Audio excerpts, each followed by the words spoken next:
ദൈവത്തിൻ്റെ പരിശുദ്ധമായ നാമത്തിന് സ്തോത്രം ചെയ്യുകയും സ്തുതിക്കുകയും ചെയ്യുന്നു. കർത്താവിൽ പ്രിയരെ, അനുഗ്രഹീതമായ നല്ല ദിവസത്തെ ഓർത്ത് ദൈവത്തിന് നന്ദി നിറഞ്ഞ ഹൃദയത്തോടെ സ്തുതിയും സ്തോത്രവും മഹത്വവും പുകഴ്ചയും കരയറ്റുന്നു. സന്തോഷത്തോടെ ഈ നല്ല ദിവസവും ദൈവത്തിൻ്റെ തിരുമുഖം തേടുവാൻ, കർത്താവിൻ്റെ വചനം കേൾക്കുവാൻ, ദൈവത്തിന് നമ്മോട് പറയാനുള്ളതിന് കാതോർക്കുവാൻ ദൈവം നമുക്ക് തരുന്ന അവസരത്തെ ഓർത്ത് ദൈവത്തെ വാഴ്ത്തി സ്തുതിക്കുന്നു. നിങ്ങൾക്കെല്ലാവർക്കും യേശുക്രിസ്തുവിൻ്റെ ധന്യമുള്ള നാമത്തിൽ എൻ്റെ വിനീതമായ സ്നേഹവന്ദനങ്ങൾ അറിയിക്കുന്നു. ഒപ്പം കർത്താവിൻ്റെ സന്നിധിയിലിരുന്ന് പ്രാപിച്ചൊരു ചെറിയ ആലോചന നിങ്ങളോട് നിങ്ങളുടെ ധന്യതയ്ക്ക്, ഉറപ്പിന്, ബലത്തിന് പങ്കുവെച്ച് പ്രാർത്ഥിക്കാൻ ആഗ്രഹിക്കുന്നു. വിശുദ്ധ മത്തായിയുടെ സുവിശേഷം 25-ാം അധ്യായം 34-ാമത്തെ വാക്യം ഞാൻ നിങ്ങളെ വായിച്ചു കേൾപ്പിക്കാം. മത്തായിയുടെ സുവിശേഷം 25-ാം അധ്യായം 34-ാമത്തെ വാക്യം.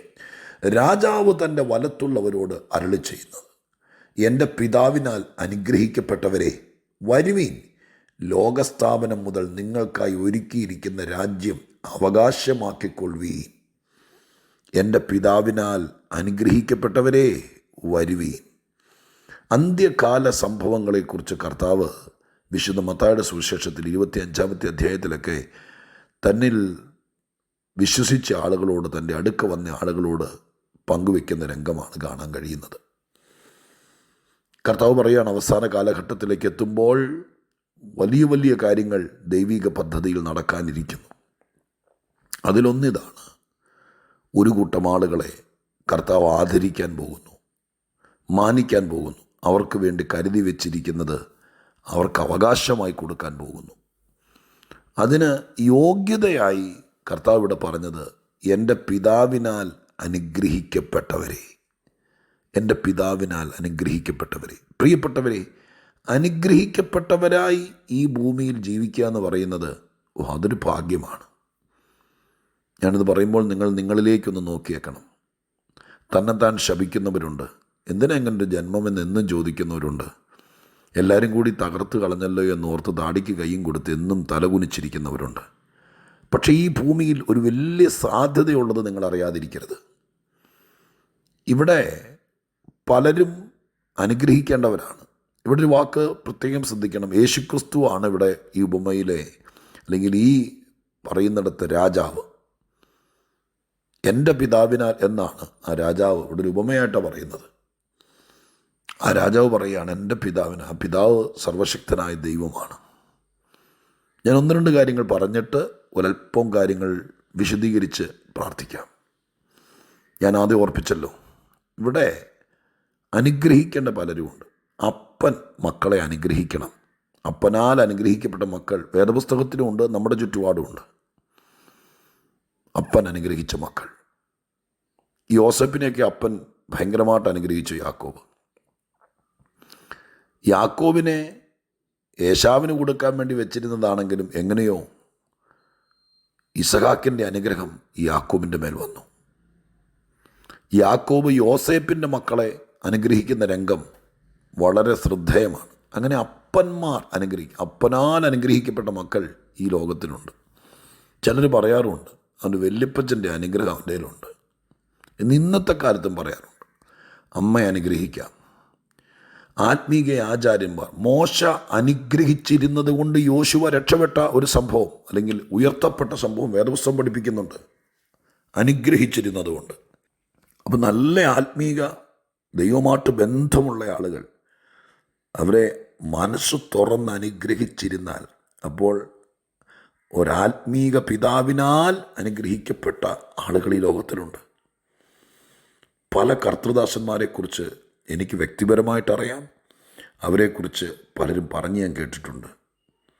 ഇന്ന കർത്തദാസിൻ്റെ കൂടെ വളർന്നയാളാണ്, കൂടെ നടന്നയാളാണ്, ഇദ്ദേഹമാണ് കൊണ്ടു നടന്ന് പഠിപ്പിച്ചത്. ഇദ്ദേഹത്തിൻ്റെ അനുഗ്രഹം എല്ലാം ഈ ദൈവദാസൻ്റെ മേലുണ്ട്. അതിൻ്റെ ഗുണങ്ങൾ അവരുടെ ശുശ്രൂഷയിലും ജീവിതത്തിലും കാണാനുമുണ്ട് കേട്ടോ.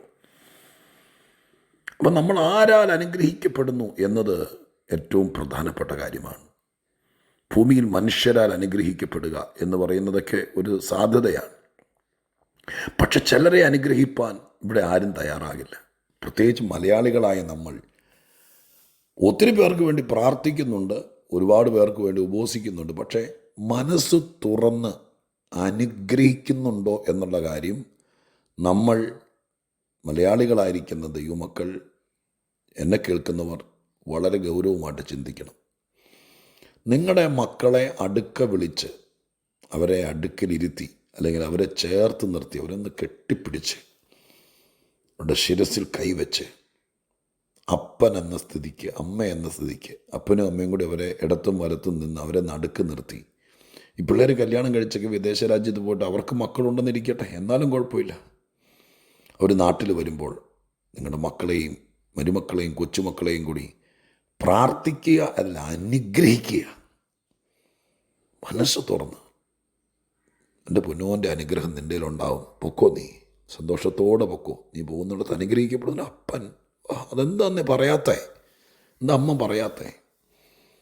അനുഗ്രഹിപ്പാൻ നമ്മൾ മറന്നു പോകുന്നതാണോ, ലുബ്ധരാണോ, അറിവില്ലാത്തവരാണോ? അനുഗ്രഹിക്കണം കേട്ടോ. ഞാനീ പറയുന്നത് പച്ചയ്ക്ക് ചെയ്യണം. എൻ്റെ മനസ്സിലുണ്ട്, എൻ്റെ ഹൃദയത്തിലുണ്ടെന്നല്ല, അവരറിയണം. അവരടുക്ക വിളിച്ച് കണ്ണ് നിറഞ്ഞ് അനുഗ്രഹിക്കണം. അപ്പനാൽ അനുഗ്രഹിക്കപ്പെട്ട പിള്ളേർ, മാതാപിതാക്കളാൽ അനുഗ്രഹിക്കപ്പെട്ട മക്കൾ, ആത്മീക പിതാക്കന്മാരാൽ ഗുരുക്കന്മാരാൽ അനുഗ്രഹിക്കപ്പെട്ടവർ അവരുണ്ടാകട്ടെ ഈ ലോകത്ത്. അവർക്ക് വേണ്ടി പ്രാർത്ഥിക്കുന്നു എന്ന് പറയുക മാത്രമല്ല, അതിലൊക്കെ മുകളിലാണ് സ്വർഗസ്ഥ പിതാവിനാൽ അനുഗ്രഹിക്കപ്പെട്ടവർ. ഞാനൊരു കാര്യം ഇടയ്ക്ക് കയറി പറയട്ടെ. ഈ ഭൂമിയിൽ പലരാലും വെറുക്കപ്പെട്ടവരുണ്ട്. എന്താ കാരണം എന്നറിയില്ല. തള്ളപ്പെട്ടവർ, ആരും അനുഗ്രഹിക്കാനില്ലാത്തവർ, ആരും ഒരു നല്ല വാക്ക് പറയാനില്ലാത്തവർ.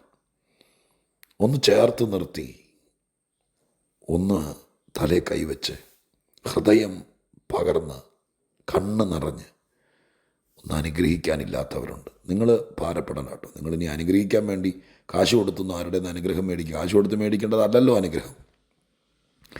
നാളെ ഒന്ന് ഞങ്ങളുടെ വീട്ടിൽ വരാമോ, ഞങ്ങളെ ഒന്ന് അനുഗ്രഹിക്കാമോ എന്ന് ചോദിച്ച് 500 രൂപയും കരുതി വെച്ച് അനുഗ്രഹിക്കാൻ അങ്ങനെയൊന്നുമല്ല. അതിങ്ങോട്ട് മനസ്സോട് അറിഞ്ഞ് ചെയ്യേണ്ടതാണ് അനുഗ്രഹം കേട്ടോ. അറിഞ്ഞ് ചെയ്യേണ്ടതാണ് അനുഗ്രഹം. ഏശാവ് ഇങ്ങനെ എന്നെ അനുഗ്രഹിക്കുന്നില്ലേ, ഇനി ഇല്ല എന്നൊക്കെ ചോദിച്ചു തന്നിട്ട് അനുഗ്രഹം. മനസ്സ് തുറന്ന് ചെയ്യേണ്ടതാണ് അനുഗ്രഹം, ചോദിച്ച് മേടിക്കേണ്ടതല്ല. അത് കടപ്പെട്ടവർ ചെയ്യണം. എന്നാൽ ഈ ഭൂമിയിൽ അങ്ങനെയൊന്നും ആരും ഇല്ലാത്തവർ ആരെങ്കിലും എന്നെ കേൾക്കുന്നുണ്ടോ? നിങ്ങളൊന്ന് ഓർത്ത്, എന്നെ ഒന്നും ആരും അനുഗ്രഹിച്ചിട്ടില്ല പാസ്റ്ററെ, എന്നെ ഒന്നും ആരും അനുഗ്രഹിച്ചിട്ടില്ല, അങ്ങനത്തെ സ്നേഹവും കരുതലൊന്നും എനിക്ക് കിട്ടിയിട്ടില്ല എന്ന് നിങ്ങൾക്കൊരു ഭാരമുണ്ടോ? അതിന് ഞാനങ്ങ് വരാമെന്നല്ല ഈ പറയുന്നത്. ഞാൻ ഈ ബൈബിളിൽ കാണിച്ചു തരാം. യേശു പറയുക, സ്വർഗത്തിലൊരപ്പനുണ്ട്, സ്വർഗത്തിലൊരപ്പൻ. ആ അപ്പനാൽ അനുഗ്രഹിക്കപ്പെട്ട ആരാ ഇവിടെ തോറ്റുപോയിട്ടുള്ളേ? നിങ്ങൾ വേദപുസ്തകത്തിലേക്ക് നോക്ക്, കണ്ണ് തുറക്ക്. അപ്പച്ചൻ്റെ മുമ്പിൽ പോയി ചിലർ മുട്ടുകുത്ത്. എന്നിട്ട് പറ, ഞാനെന്നൊരു ദൂത് കേട്ടു. ബൈബിളിൽ നിന്ന് ഞങ്ങളുടെ കർത്തൃദാസൻ ഒരു വാക്യം കാണിച്ചു തന്നു. പ്രസംഗിച്ചു എന്നൊന്നും പറയണ്ട, ഒരു വാക്യം കാണിച്ചു തന്നു. അതിനകത്ത് ഞാൻ കണ്ടു കർത്താവ് പറയുന്ന വാക്ക, എൻ്റെ പിതാവിനാൽ അനുഗ്രഹിക്കപ്പെട്ടവരെ എന്നൊരു വിളി. ഞാൻ ഞങ്ങളുടെ പാദപീഠത്തിൽ മുട്ടുകുത്താം. എന്നെ, എൻ്റെ മക്കളെ, എൻ്റെ കുടുംബത്തെ, എൻ്റെ കുഞ്ഞിനെ സ്വർഗത്തിലെ അപ്പൻ അനുഗ്രഹിക്കണം. അവിടെ അനുഗ്രഹിപ്പാൻ, അവനെ അനുഗ്രഹിപ്പാൻ ഈ ഭൂമിയിൽ ആരുമില്ല. എന്നെ അനുഗ്രഹിപ്പാൻ ആരുമില്ല. സ്വർഗത്തിലെ അപ്പൻ അനുഗ്രഹിക്കണം. ആ അനുഗ്രഹം മേടിക്കണം കേട്ടോ. അപ്പിതാവിൻ ചുമ്മാ അങ്ങ് ക്യൂ നിന്നാൽ കിട്ടത്തില്ല. അവിടെ താഴേക്ക് എഴുതിയിരിക്കുന്ന ഭാഗങ്ങളൊക്കെ നിങ്ങൾ വായിക്കണം. സ്വർഗത്തിലെ അപ്പൻ അനുഗ്രഹിപ്പാൻ എന്താണ് യോഗ്യത, അത് നമ്മൾ കാണണം. ഈ അപ്പൻ്റെ അനുഗ്രഹം ശിരസിലുണ്ടെങ്കിലുള്ള ഗുണങ്ങൾ എത്രയാണെന്നറിയാം. ബൈബിളിൽ ഞാൻ ഒത്തിരി വായിച്ചിട്ടുണ്ട്. ഞാനതൊരു വലിയ ഗംഭീര പ്രസംഗമായി പ്രസംഗിച്ചിട്ടുമുണ്ട്. പക്ഷെ ഇവിടെ എഴുതിയിരിക്കുന്ന 1-2 കാര്യങ്ങൾ പറയാം. ഈ അപ്പനാൽ അനുഗ്രഹിക്കപ്പെട്ടാൽ 33-ാമത്തെ വാക്യത്തിൽ ഇങ്ങനെ എഴുതിയിരിക്കുന്നത്, ചെമ്മരിയാടുകളെ തൻ്റെ വലത്തും കോലാടുകളെ ഇടത്തും നിർത്തും. ഇപ്പോൾ വലത്തുള്ളവരോടാണിത് പറഞ്ഞത്. അതൊക്കെ ദൈവശാസ്ത്രപരമായിട്ട് ചില വിശദീകരണം ആവശ്യമുണ്ട്. ഇവിടെ അതൊന്നും പറയുന്നില്ല. ഇവിടെ എല്ലാവരും കൂടി കയറി വലതുഭാഗത്ത് നിന്നല്ല, അറിഞ്ഞുകൊണ്ട് വലത്തുഭാഗത്ത് നിർത്തിയെന്ന് എഴുതിയിരിക്കുന്നത്. നിർത്തി.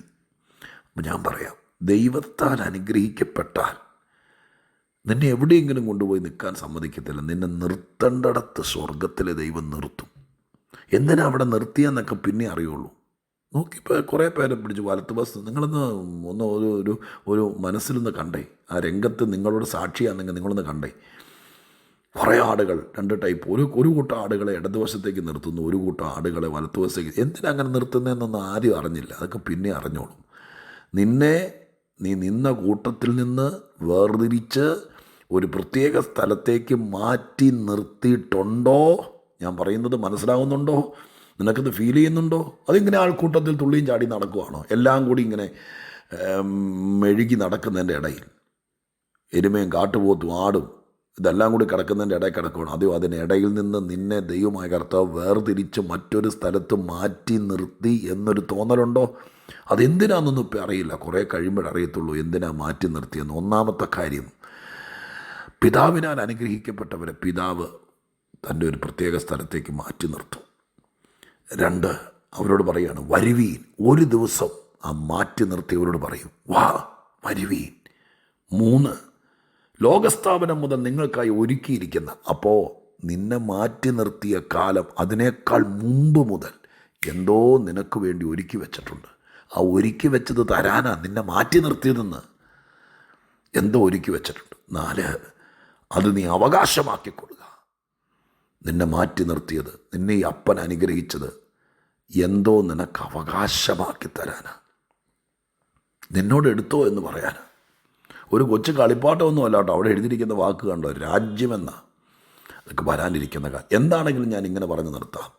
സ്വർഗത്തിലെ അപ്പൻ അനുഗ്രഹിച്ചവരെ എൻ്റെ അപ്പൻ ഈ കൂട്ടത്തിലിട്ടുകൊണ്ടിരിക്കില്ല. ബന്ധുക്കളുടെയും ചാർച്ചക്കാരുടെയും മറ്റുള്ളവരുടെയൊക്കെ ഇടയിൽ നിന്ന് എൻ്റെ അപ്പൻ, ഈ അനുഗ്രഹിച്ച അപ്പൻ, അവൻ്റെ വലത്തുഭാഗത്തേക്ക് മാറ്റി നിർത്തി. കുറേ നാളങ്ങനെ നിന്നു. അത് കഴിഞ്ഞപ്പോൾ പറഞ്ഞു വാ വരുവീൻ. ഒരു വലിയ വിളിയുണ്ടായി. എന്നിട്ട് പറഞ്ഞു നിങ്ങളെ മാറ്റി നിർത്തുന്നതിന് മുമ്പ്, ലോകസ്ഥാപനത്തിന് മുമ്പ് ഞാൻ ചിലത് നിങ്ങൾക്ക് വേണ്ടി കരുതി വെച്ചിട്ടുണ്ട്. 3, അത് മറ്റാർക്കും കൊടുക്കില്ല, നിങ്ങൾ അവകാശമാക്കുക. ഞാൻ ചുരുക്കട്ടെ, എന്തൊക്കെയോ നിങ്ങൾക്ക് വേണ്ടി, ആരും കരുതാനില്ലാത്തവരെ, ആരും അനുഗ്രഹിക്കാനില്ലാത്തവരെ, വാ വന്ന് ഒരു ദിവസം ഞങ്ങളുടെ കൂടെ താമസിക്കുന്നു പറയാൻ ഭൂമിയിൽ ആരുമില്ലാത്തവരെ ദേ വിളിക്കുന്നു, വരുവീൻ, നിങ്ങൾ അവകാശമാക്കിക്കോ. 1 സെൻറ്റ് ഭൂമി അവകാശമായി തരാത്ത, ഒരു സ്നേഹം അവകാശമായി തരാത്ത, ഒരു നല്ല വാക്ക് പറയാത്ത, അത് കേൾക്കാൻ യോഗ്യതയില്ലാത്ത ആരെങ്കിലുമൊക്കെ എന്നെ കേൾക്കുന്നുണ്ടോ? നിങ്ങളോടൊരു ദിവസം ഈ അനുഗ്രഹിച്ച സ്വർഗത്തിലെ അപ്പം പറയും, എൻ്റെ മക്കൾ അവകാശമാക്കിക്കൂ. അതിനായിട്ട് നമുക്കൊരുങ്ങാം. ഏറ്റവും പ്രധാനപ്പെട്ടത്, എൻ്റെ പിതാവിനാൽ അനുഗ്രഹിക്കപ്പെടണം, ശപിക്കപ്പെടരുത്. ഈ മണ്ണിൽ അനുഗ്രഹിക്കപ്പെട്ടവരായി തന്നെ ജീവിക്കണം. ആരാൽ? സ്വർഗത്തിലെ അപ്പനാൽ അനുഗ്രഹിക്കപ്പെട്ടവരായി ജീവിക്കണം. അതിൻ്റെ വ്യത്യസ്തത ദൈവം തെളിയിക്കും. പ്രാർത്ഥിക്കട്ടെ. പരിശുദ്ധ ദൈവമേ, ഞങ്ങളുടെ സ്വർഗീയ പിതാവേ, അനുഗ്രഹിക്കപ്പെട്ട നല്ല ദിവസത്തിനായി സ്തോത്രപ്പ. ഞങ്ങൾക്ക് കൊതിയുണ്ട്. ഈ ഭൂമിയിൽ സമ്പന്നരായി ജീവിക്കണമെന്നല്ല, സെലിബ്രിറ്റികളായി ജീവിക്കണമെന്നുമല്ല, ആരെയും തോൽപ്പിച്ച് പടുകൂറ്റൻ ബംഗ്ലാവും കൊട്ടാരവും പണിത് അതിനകത്ത് കയറി ഞെളിഞ്ഞിരുന്ന് ജീവിക്കണമെന്നല്ല. ഇത്രയുള്ളപ്പ, സ്വർഗത്തിലെ അപ്പനാൽ അനുഗ്രഹിക്കപ്പെട്ടവരായി ഈ ഭൂമിയിൽ ജീവിക്കണം. ഞങ്ങളെങ്ങോട്ട് വേണമെങ്കിലും മാറ്റി നിർത്തിക്കോ, ഞങ്ങളപ്പൻ പറയുന്നിടത്ത് നിൽക്കാം. ലോകസ്ഥാപനം മുതൽ ഞങ്ങൾക്ക് വേണ്ടി കരുതി വച്ചിരിക്കുന്നത് ഞങ്ങൾ അവകാശമാക്കുന്ന ദിവസം വരും. ഇപ്പം ഞങ്ങൾ ദൈവമുമ്പിൽ താഴുന്നു. ഇന്ന് ഈ ദൂത് കേട്ടിട്ട് ആരെങ്കിലും ഒരു അനുഗ്രഹം കൊതിച്ചു വരുന്നെങ്കിൽ എൻ്റെ സ്വർഗത്തിലെ അപ്പൻ അവരെ അനുഗ്രഹിച്ചേക്കണം. അതിൻ്റെ ഗുണം അവർക്കുണ്ടാകണം. പ്രാർത്ഥന കേട്ടതിന് നന്ദി. യേശുവിൻ നാമത്തിൽ തന്നെ.